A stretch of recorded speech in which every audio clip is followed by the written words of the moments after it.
श्री राम शरणम मम। प्रथम प्रवचन। सुनहु तात अब मानस रोगा, जिनते दुख पावहि सब लोगा। मोह सकल व्याधिन कर मूला, तिनते पुनि उपजहि बहुसूला। काम वात कफ लोभ अपारा, क्रोध पित्त नित छाती जारा। प्रीति करहि जौ तीन उभाई, उपजई सन्यपात दुखदाई।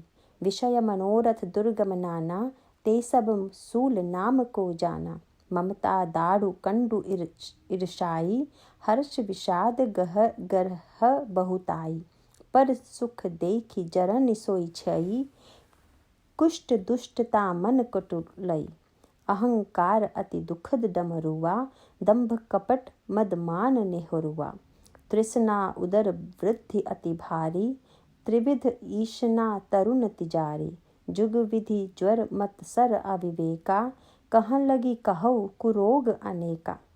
एक व्याधि बस नर मरहई, ए असाधि बहु व्याधि।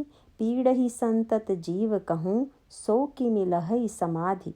नेम धर्म आचार तप, ज्ञान यज्ञ जपदान। भेषज पुनि को तिन्ह नहीं, रोग जाहि हरि जान। भगवान श्री राघवेंद्र की असीम अनुकंपा और श्रद्धेय स्वामी जी महाराज के स्नेह से कई वर्षों से भी विवेकानंद जयंती के पावन प्रसंग में मुझे यहाँ आकर वांगमयी सेवा का कुछ अवसर प्राप्त होता है। वैसे तो भगवत चरित्र का गायन जहाँ भी किया जाए उसमें समग्रता और पूर्णता है, लेकिन इस आश्रम के पवित्र प्रांगण में एक महान संत की जयंती के संदर्भ में, एक संत के सानिध्य में तथा आप जैसे भक्त और अध्यात्म पिपासु श्रोताओं के समक्ष कुछ कहने का आनंद कुछ विशेष होता है। इसलिए इस आयोजन में सम्मिलित होकर मैं स्वयं धन्यता का अनुभव करता हूँ। आदरणीय स्वामी जी महाराज ने प्रसंग के संबंध में आपको सूचित किया ही है। यह प्रसंग श्री रामचरितमानस के अत्यंत गंभीर प्रसंगों में से एक है तथा विगत कई वर्षों से मानस के जिन सप्त प्रश्नों की चर्चा चलती रही है उनमें वह 7वां और अंतिम प्रश्न है। श्री राम कथा श्रवण करने के बाद गरुड़ धन्यता का अनुभव करते हैं। कथा के आचार्य श्री काकभूषुंडी जी उनसे पूछते हुए कहते हैं कि गरुड़ जी, मैंने अपनी क्षमता के अनुसार आपको राम कथा सुनाई है, अब बताइए आप और क्या सुनना चाहेंगे। इस पर गरुड़ जी ने 7 प्रश्न उनके सामने रखे और उनका उत्तर सुनाने की प्रार्थना की। उनके इन प्रश्नों का काकभूषुंडी जी ने जो उत्तर दिया है वह प्रसंग मानस में सप्त प्रश्न के नाम से जाना जाता है। विगत कुछ वर्षों में हम यथासाध्य प्रथम 6 प्रश्नों की चर्चा करते रहे हैं, पर 7वां प्रश्न इन सब में सर्वाधिक गंभीर है। साथ ही यदि हम राम कथा को अपने जीवन से जोड़ना चाहें तो यह 7वां प्रश्न उपादेय भी बहुत है। मुझे विश्वास है कि आप लोग इस प्रसंग की मनोभूमि में स्थित होकर ही सुनेंगे, क्योंकि इस प्रश्न में ही मानस शब्द की सार्थकता छिपी हुई है। भगवान श्री राम के संबंध में संस्कृत साहित्य में कई ग्रंथ लिखे गए हैं, पर गोस्वामी तुलसीदास जी द्वारा रचित इस राम कथा की उन सब ग्रंथों की तुलना में अपनी एक विशिष्टता है। वैसे तो प्रचलित रूप से इसे भी रामायण कहकर ही पुकारा जाता है, पर भगवान शंकर के द्वारा इसका जो नामकरण किया गया उसका स्मरण करते हुए गोस्वामी जी इसका नाम श्री रामचरितमानस रखते हैं। रामचरित शब्द का अर्थ है जिसमें भगवान राम का चरित हो, पर यहाँ पर रामचरित के साथ जुड़ा हुआ जो मानस शब्द है तथा मानस का उपसंहार करते हुए सप्त प्रश्न में मानस रोग को जो अंतिम स्थान दिया गया है, उनके निहित तात्पर्य को यदि हम समझ लें तो इस गंभीर प्रसंग को समझने में कुछ सरलता हो जाएगी। रामचरित के संदर्भ में अन्य जो ग्रंथ हैं उनकी तुलना हम एक उच्च कोटि के कलाकार द्वारा निर्मित चित्र से कर सकते हैं।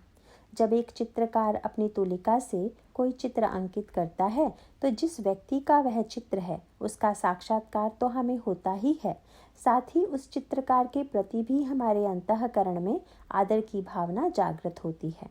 यह सोचकर कि इसने कैसे कलात्मक चित्र प्रस्तुत किया है, तो श्री राम के संदर्भ में जो ग्रंथ मुख्यतया ऐतिहासिक दृष्टिकोण से लिखे गए हैं वे मानो महान शब्द शिल्पियों के द्वारा निर्मित चित्र हैं।